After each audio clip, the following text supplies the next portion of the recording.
Hey guys, welcome to this video, and in this video I'm going to tell you about 10 cool things that you can do with OnePlus 3T. So let's go ahead and see what you can do here. Now the first thing that I want to talk about is actually theme. So for that, go in settings and go in display, and in display you will see this option called theme. Now in theme we have three options: default, light and dark. So in default we have this mixture of black and white, gray stain. This is more in line with what you get with Google Pixel device. So this is the default theme, but you can actually change it. So go in here and convert it to light. So if you convert it to light theme, now you will see that the gray is gone, everything is white. So settings are white, notification panels are white, and all the stock apps will be converted to white.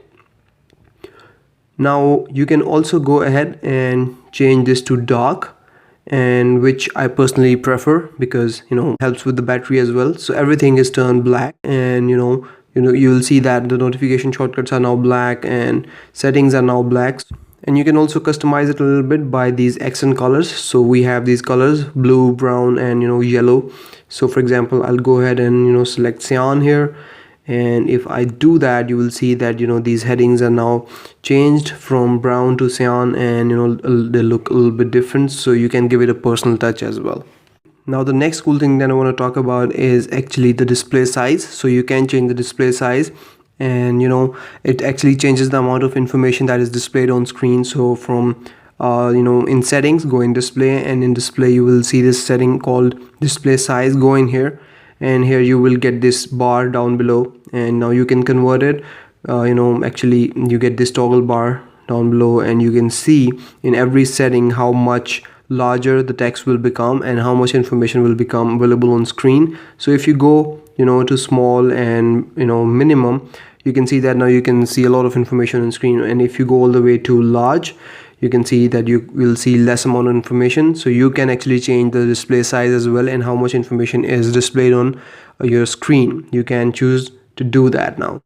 Now the next very important feature that I want to talk about is ambient display and proximity wake. So what ambient display does is that it wakes up the screen in black and white mode whenever you get a new notification. So it tells you that you have got a new notification, and proximity wake actually turns the screen on again in black and white mode whenever you wave your hand over it. So let's go ahead and check it. So I turn the screen off and I place it here. Now if I wave my hand over it, you will see that the screen turns on, and it gives me this one notification here. So that's really cool, and it's a very smart way of getting to see notifications without turning the screen on altogether. Moving on to the next cool feature, we have got night mode here as well. So when you turn this on, it filters the blue light out of the screen and gives it this yellowish tinge.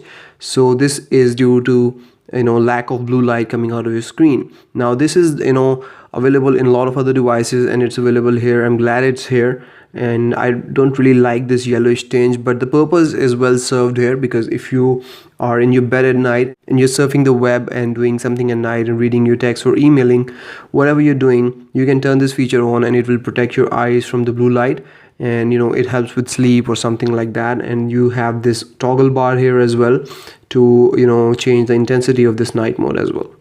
Now the next very important and cool feature that I want to talk about is in buttons. So in buttons we get controls for these capacitive keys and this fingerprint scanner. So here we have this option called swipe buttons. So right now I have these capacitive keys set at multitasking. This button takes me to multitasking, and this button takes me to one step back. So this is the back button, and if I turn this option off, this will become the multitasking button, and this will become the back button. So you can swipe their order. The next feature that I want to talk about is one of the best features that I have seen in any device, and should be available in all devices that offer these capacitive buttons, and that is on-screen navigation bar. So if I turn this on, I get the option to turn on this navigation bar, and if I don't want to use these capacitive keys, I can use this navigation on-screen navigation buttons, and that's really cool, and that's really important. Some people prefer these capacitive keys, some people prefer these on-screen navigation bar, and I prefer the capacitive keys, but I know that if I want, I can always turn on this navigation bar and use that as well. Now the next feature that I want to talk about is actually the double tap action and the long press action for all these three buttons. So for home button, recent button and back button, we have long press action and double tap action. So you can customize these buttons down below for long pressing and double tapping.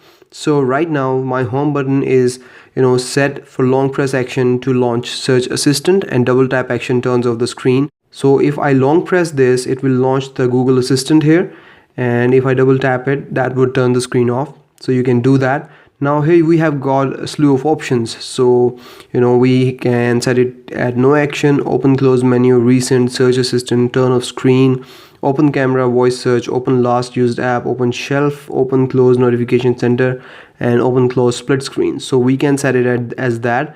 And then you can also set these capacitive keys for similar options. Now moving on to the next feature, we have got gestures here. So in gestures, we have got screen off gestures. So in screen off gestures, we have got double tap to wake up the screen, draw an O to open the camera, draw a V to toggle flashlight, and then we've got music controls.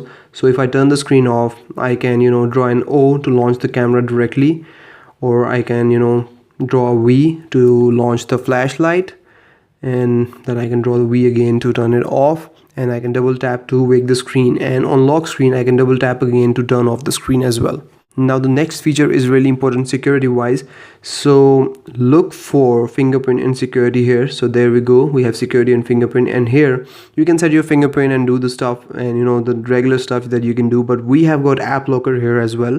So go in app locker, draw your pattern, and here you will get your applications that you can lock. So we have got app locker built into this device. Now the last cool feature that I want to talk about is in advanced settings. So in advanced settings, we have got this option here called pocket mode. So what pocket mode really does is that it prevents accidental touch screen or fingerprint operations when the phone is in your pocket. So for example, if the phone is in your pocket and you're getting a call, it will not accidentally pick up the call. It's a very nice utility feature, and you can always use it. You should always keep it turned on anyway, because it will prevent unwanted touches and unwanted operations on your device.